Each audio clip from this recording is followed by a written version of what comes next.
Yeah, what's good, guys? Boy, you're gonna start back again, man. Last of Us, episode 4. Uh, let's get straight into this. I don't want to waste too much time. I feel like I've been rambling on the last few reviews and stuff like that. I just end up telling people what's gone on in the episode and what I thought of every single little bit, and I don't really need to do that. It's just a talking point, so I'm trying to get better at this, that's how it works. But episode 4, also, I didn't know that the episodes had names to them. By the time I put this up, I might put the name in the title, or I might just leave it now because I've not done it so far. But I didn't know the episodes had names until I've done last week's one. So sorry about that, apologies. But it's episode 4. This one kicks off where the last one finished. Joel and Ellie on the road trip down there in the truck. We get a few dialogue and conversation between Ellie and Joel, speaking about Joel's brother, about where he is and what he's trying to do and what his mission is to go and find him, because he wanted to be a hero and he got left to the wayside and stopped joining. He was part of this force of the Fireflies and he stopped being part of the Fireflies, and now he's been left to the wayside on his own in the world, and he doesn't know if he's got anyone there for him, so Joel has to go and save him, is what he told Ellie. We also get a scene in the gas station. We got Ellie in the mirror playing with a gun. The gun what she took from the Don's house in the last episode. What Joel doesn't know about, and you see her messing around with it, and you kind of alluded to that, like, in this episode she's going to use this at some point. It's probably going to go bad. She's probably going to end up shooting Joel in the foot or something like that. They move on from there. You get a part where she finds a joke book, and you get this constant thing throughout the show where she's telling jokes, what she's found in the joke book, and they're all dad jokes. And Joel is kind of like stoic and doesn't really want to react to certain things, but you can see their relationship building more and more. So there is parts where he gets a little of a giggle and a little joke out of it, which is nice to see. It means they're bonding a lot more. I think for this episode, everyone will be happy to see them bonding more and more focused on them, because the last one had about 8 minutes of Joel and Ellie, really, maybe 11, and then the rest wasn't nothing to do with them, which they're the main characters. So I think if you're a gamer and you love the game Last of Us, if you're a diehard fan, this will be the episode for you that kicks off a few things, and you're really happy for it to come along. You're like, okay, this is what I'm waiting for, the stuff that I can recognise in this episode about the game, and it's what I wanted. For everyone else who's played the game or not played the game, it's kind of like meh, like the episodes, whatever. I have to be honest with myself 100% and to you guys, because I'm reviewing it, and if you enjoy it, that's fine, but for me, I think The Last of Us so far is kind of average in terms of TV. I think for 4 episodes in now, you can kind of tell after 4 episodes how good something's going to be. There few occasions of certain programs where it's I've been shocked as it's gone on, and it got way more better, i.e. like Breaking Bad and stuff like that. Maybe Ozark, but this is a proper slow burner though, and it doesn't give too much away. You know what I mean? For the regular viewers, that there's zombies and there's an apocalypse where people are left over, and so far I haven't seen enough of it, and they gave you glimpses and then they take it away and move on from what they're doing. So Ed and Joel stumble upon this community. See, it's all been barricaded off and that, so they go through, and then the scene, what people know from the game, but guy comes out in the middle of the road, how please, I've been shot. Ellie's, she's trying to, humanity kicks in, and she's like, yo, should we help him? Joel is too smart for that, tries to run him over, someone throws something off the building, tries to smash the car, and then he gets into it with these hunters, or whoever they are, from this community, who are obviously trying to take stuff off him and take resources and all that stuff like that. It doesn't really work out for them. They end up in a shootout with Joel, which I was glad to see, because I want to see Joel in a lot more action.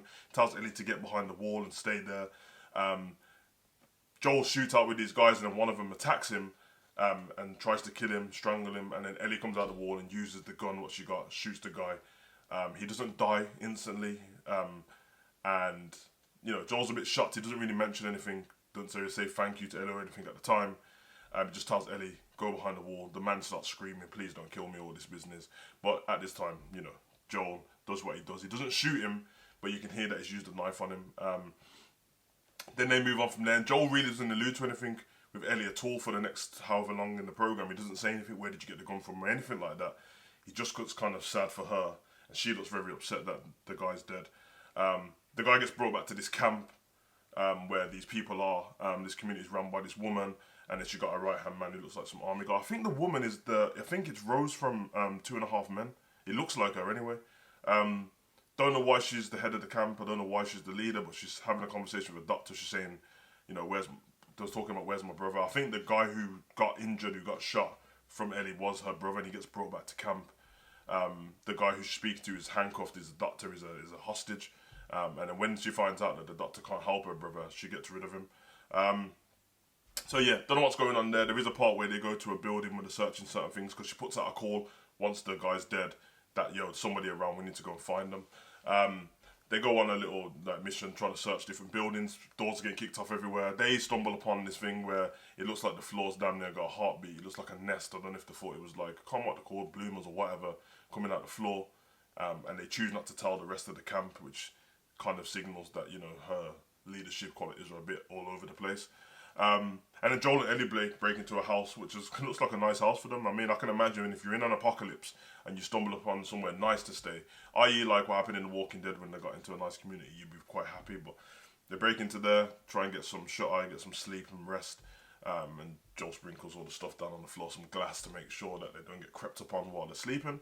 And they do. That's how the episode finishes. Sam and Henry, from the game, I think the name was Sam and Henry. It's two young brothers. You know, what I mean, not old at all. I can't remember how old they are, but I think one's about 8 or 9, and one's about 13. But it's a guess. But they finishes with their Ellie waking up Joel. One of the brothers has got a gun to Ellie, and then the other kid's got a gun to Joel's face. And it kind of finishes there. Throughout this program, obviously, like I said, the bonding between the two was getting it's a lot better. It's still slow. When they went to lie down to fall asleep for that, she was telling jokes to Joel and he was actually laughing. So, yeah, I mean, he's bonding with her a lot more in terms of telling her stuff about her brother, about his brother, telling him stuff about Tess. She had alluded to that it wasn't the first time she had shot somebody. And then he was trying to get some questions and answers out of her. And he's been blaming himself for what happened when she shot the guy, which is good because it means he's taken on the parental role, the guardian role of don't blame yourself, I'll take the blame, even though it wasn't his fault. So that was the episode in a nutshell. That was me stretching it out and making it even sound probably better than it was, because for me, it was very average. A lot of nothing happened.